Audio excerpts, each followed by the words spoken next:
जय श्री कृष्ण। द्वितीय अध्याय। संजय बोले, उस प्रकार करुणा से व्याप्त और आंसुओं से पूर्ण तथा व्याकुल नेत्रों वाले शोकयुक्त उस अर्जुन के प्रति भगवान मधुसूदन ने यह वचन कहा। श्री भगवान बोले, हे अर्जुन, तुझे इस असमय में यह मोह किस हेतु प्राप्त हुआ? क्योंकि न तो यह श्रेष्ठ पुरुषों द्वारा आचरित है, न स्वर्ग को देने वाला है और न कीर्ति को करने वाला ही है। इसलिए हे अर्जुन, नपुंसकता को मत प्राप्त हो, तुझ में यह उचित नहीं जान पड़ती। हे परम तप, हृदय की तुच्छ दुर्बलता को त्याग कर युद्ध के लिए खड़ा हो जा। अर्जुन बोले, हे मधुसूदन, मैं रणभूमि में किस प्रकार बाणों से भीष्म पितामह और द्रोणाचार्य के विरुद्ध लड़ूंगा? क्योंकि हे हरिसूदन, वे दोनों ही पूजनीय हैं। इसलिए इन महानुभाव गुरुजनों को न मारकर मैं इस लोक में भिक्षा का अन्न भी खाना कल्याणकारक समझता हूँ। क्योंकि गुरुजनों को मारकर भी इस लोक में रुधिर से सने हुए अर्थ और कामरूप भोगों को ही तो भोगूंगा।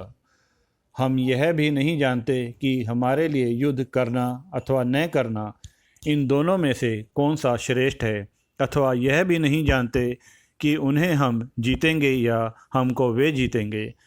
और जिनको मारकर हम जीना भी नहीं चाहते, वे ही हमारे आत्मीय धृतराष्ट्र के पुत्र हमारे मुकाबले में खड़े हैं। इसलिए कायरता रूप दोष से उपहत हुए स्वभाव वाला तथा धर्म के विषय में मोहित चित्त हुआ मैं आपसे पूछता हूँ कि जो साधन निश्चित कल्याणकारक हो वह मेरे लिए कहिए, क्योंकि मैं आपका शिष्य हूँ। इसलिए आपके शरण में आए हुए मुझे शिक्षा दीजिए। क्योंकि भूमि में निष्कंटक धन धान्य संपन्न राज्य को और देवताओं के स्वामीपने को प्राप्त होकर भी मैं उस उपाय को नहीं देखता हूँ जो मेरी इंद्रियों के सुखाने वाले शोक को दूर कर सके। संजय बोले, हे राजन, निद्रा को जीतने वाले अर्जुन अंतर्यामी श्री कृष्ण महाराज के प्रति इस प्रकार कहकर फिर श्री गोविंद भगवान से युद्ध नहीं करूँगा यह स्पष्ट कहकर चुप हो गए। हे भरतवंशी धृतराष्ट्र, अंतर्यामी श्री कृष्ण महाराज दोनों सेनाओं के बीच में शोक करते हुए उस अर्जुन को हंसते हुए से यह वचन बोले। श्री भगवान बोले, हे अर्जुन, तू न शोक करने योग्य मनुष्यों के लिए शोक करता है और पंडितों के से वचनों को कहता है, परंतु जिनके प्राण चले गए हैं उनके लिए और जिनके प्राण नहीं गए हैं उनके लिए भी पंडित जन शोक नहीं करते। न तो ऐसा ही है कि मैं किसी काल में नहीं था, तू नहीं था, अथवा ये राजा लोग नहीं थे, और न ही ऐसा है कि इससे आगे हम सब नहीं रहेंगे। जैसे जीवात्मा की इस देह में बालकपन, जवानी और वृद्धावस्था होती है, वैसे ही अन्य शरीर की प्राप्ति होती है।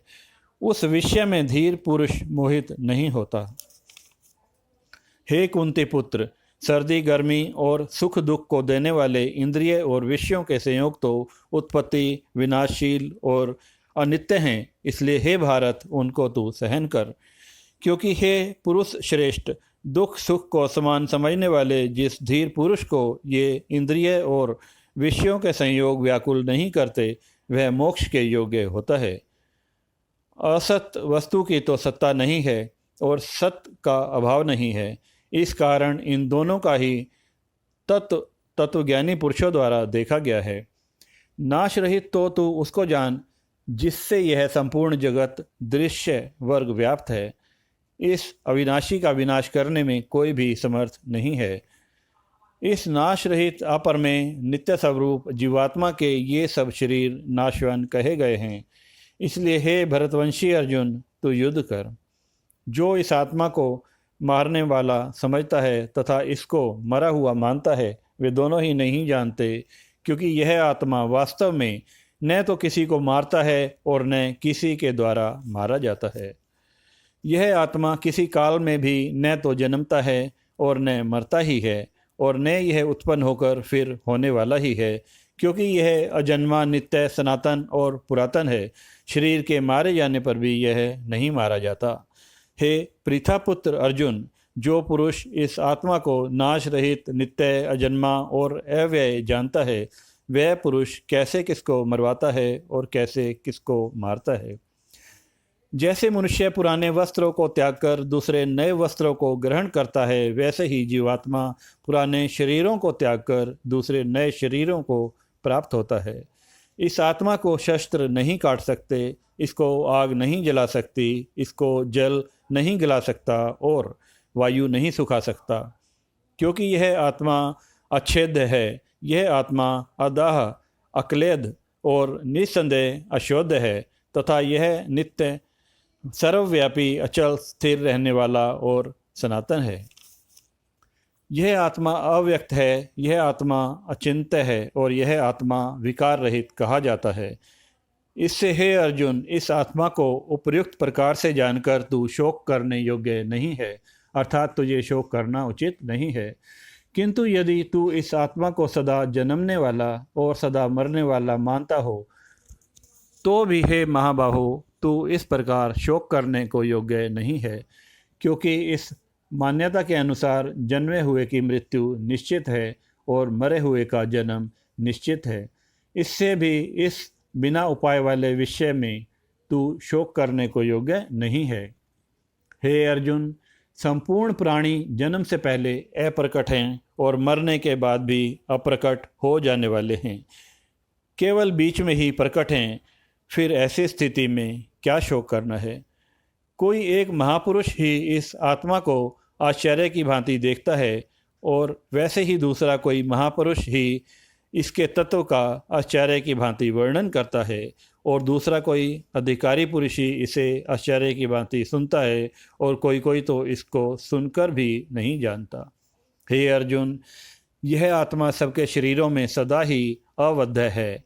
इस कारण संपूर्ण प्राणियों के लिए तू शोक करने के योग्य नहीं है तथा अपने धर्म को देखकर भी तू भय करने योग्य नहीं है, अर्थात तुझे भय नहीं करना चाहिए, क्योंकि क्षत्रिय के लिए धर्म युद्ध से बढ़कर दूसरा कोई कल्याणकारी कर्तव्य नहीं है।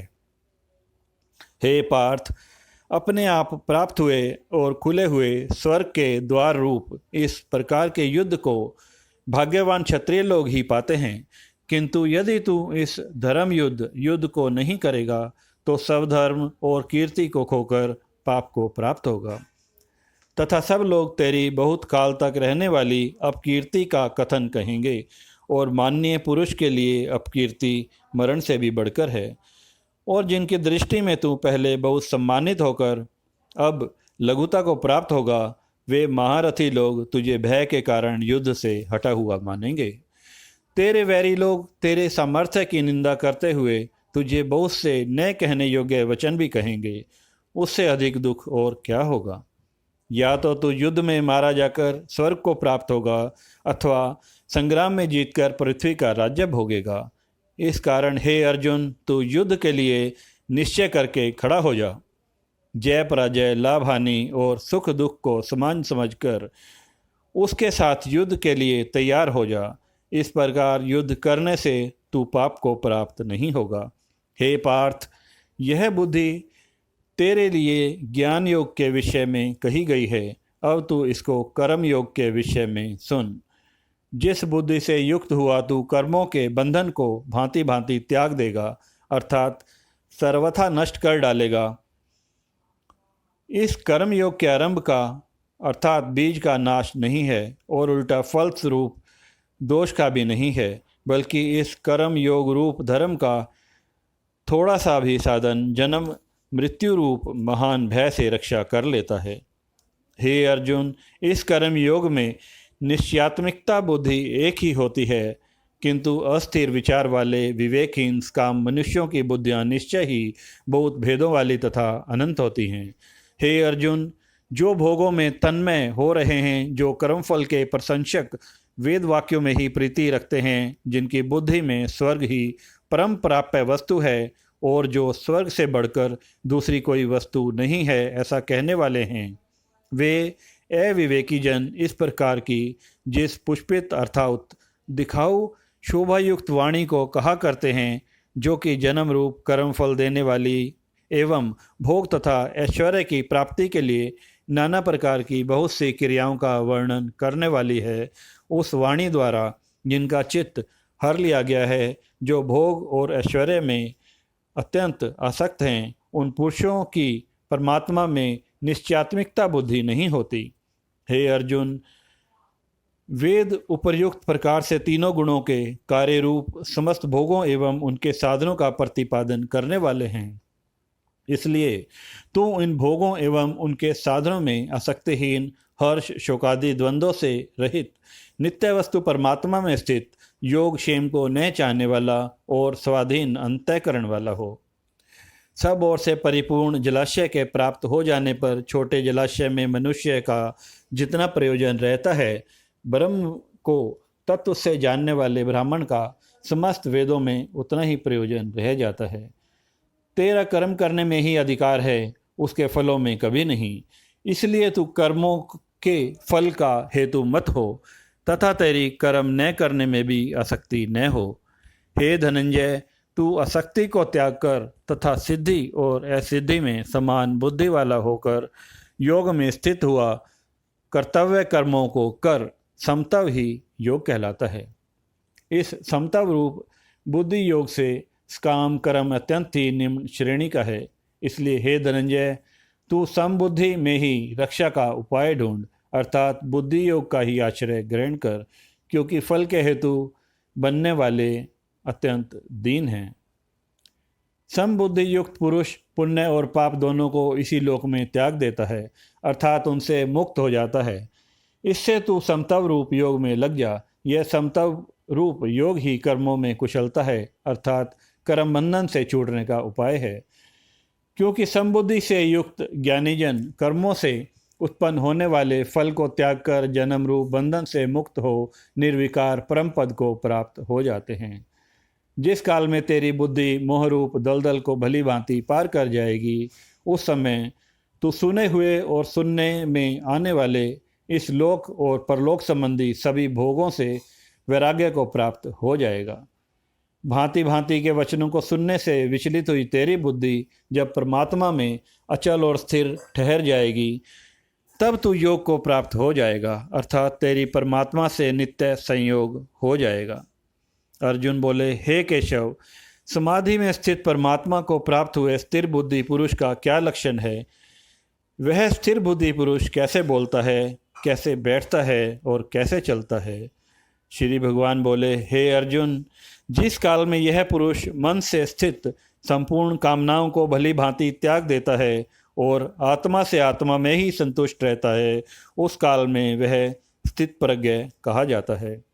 दुखों की प्राप्ति होने पर जिसके मन में उद्वेग नहीं होता, सुखों की प्राप्ति में जो सर्वथा निःस्पृह है और जिसके राग भय और क्रोध नष्ट हो गए हैं, ऐसा मुनि स्थिर बुद्धि कहा जाता है। जो पुरुष सर्वत्र स्नेह रहित हुआ उस शुभ या अशुभ वस्तु को प्राप्त होकर न प्रसन्न होता है और न द्वेष करता है, उसकी बुद्धि स्थिर है। और कछुआ सब ओर से अपने अंगों को जैसे समेट लेता है, वैसे ही जब यह पुरुष इंद्रियों के विषयों से इंद्रियों को सब प्रकार से हटा लेता है और उसकी बुद्धि स्थिर है, इंद्रियों के द्वारा विषयों को ग्रहण न करने वाले पुरुष के भी केवल विषय तो निवृत्त हो जाते हैं, परंतु उनमें रहने वाली आसक्ति निवृत्त नहीं होती। इस स्थित प्रज्ञा पुरुष की तो आसक्ति भी परमात्मा का साक्षात करके ही निवृत्त हो जाती है। हे अर्जुन, आसक्ति का नाश न होने के कारण ये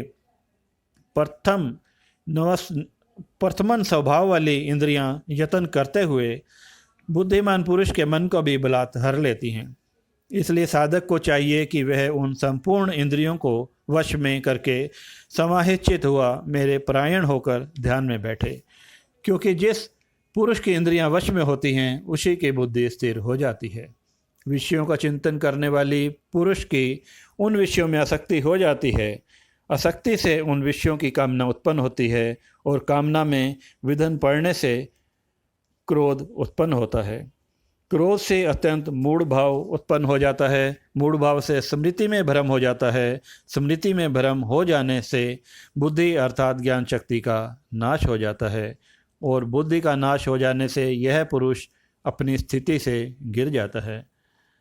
परंतु अपने अधीन किए हुए अंतःकरण वाला साधक अपने वश में की हुई राग द्वेष से रहित इंद्रियों द्वारा विषयों में विचरण करता हुआ अंतःकरण की प्रसन्नता को प्राप्त होता है। अंतःकरण की प्रसन्नता होने पर इसके संपूर्ण दुखों का अभाव हो जाता है और उस प्रसन्नचित्त वाले कर्म योगी की बुद्धि शीघ्र ही सब ओर से हटकर एक परमात्मा में ही भांति भांति स्थिर हो जाती है। न जीते हुए मन और इंद्रियों वाले पुरुष में निश्चयात्मिकता बुद्धि नहीं होती और उस अयुक्त मनुष्य के अंतःकरण में भावना भी नहीं होती तथा भावनाहीन मनुष्य को शांति नहीं मिलती। और शांतिहीन मनुष्य को सुख कैसे मिल सकता है? क्योंकि जैसे जल में चलने वाली नाव को वायु हर लेती है, वैसे ही विषयों में विचरती हुई इंद्रियों में से मन जिस इंद्रिय के साथ रहता है वह एक ही इंद्रिय इस अयुक्त पुरुष की बुद्धि को हर लेता है। इसलिए हे महाबाहो, जिस पुरुष की इंद्रियों के विषयों में सब प्रकार निग्रह की हुई हैं, उसी की बुद्धि स्थिर है। संपूर्ण प्राणियों के लिए जो रात्रि के समान है, उस नित्य ज्ञान स्वरूप परमात्मा में प्राप्ति में स्थित प्रज्ञ योगी जागता है। और जिस नाशवान सांसारिक सुख की प्राप्ति में सब प्राणी जागते हैं, परमात्मा के तत्व को जानने वाले मुनि के लिए वह रात्रि के समान है। जैसे नाना नदियों के जल सब ओर से परिपूर्ण अचल प्रतिष्ठा वाले समुद्र में उसको विचलित न करते हुए ही समा जाते हैं, वैसे ही सब भोग जिस स्थित प्रज्ञ पुरुष में जिस प्रकार का विकार उत्पन्न किए बिना ही समा जाते हैं, वही पुरुष परम शांति को प्राप्त होता है, भोगों को चाहने वाला नहीं। जो पुरुष संपूर्ण कामनाओं को त्याग कर ममता रहित, अहंकार रहित और स्पृहार रहित हुआ विचरता है, वही शांति को प्राप्त होता है, अर्थात वह शांति को प्राप्त करता है। हे अर्जुन, यह ब्रह्म को प्राप्त हुए पुरुष की स्थिति है। इसको प्राप्त कर योगी कभी मोहित नहीं होता और अंतकाल में भी इस ब्राह्मी स्थिति में स्थित होकर ब्रह्मानंद को प्राप्त हो जाता है। जय श्री कृष्ण।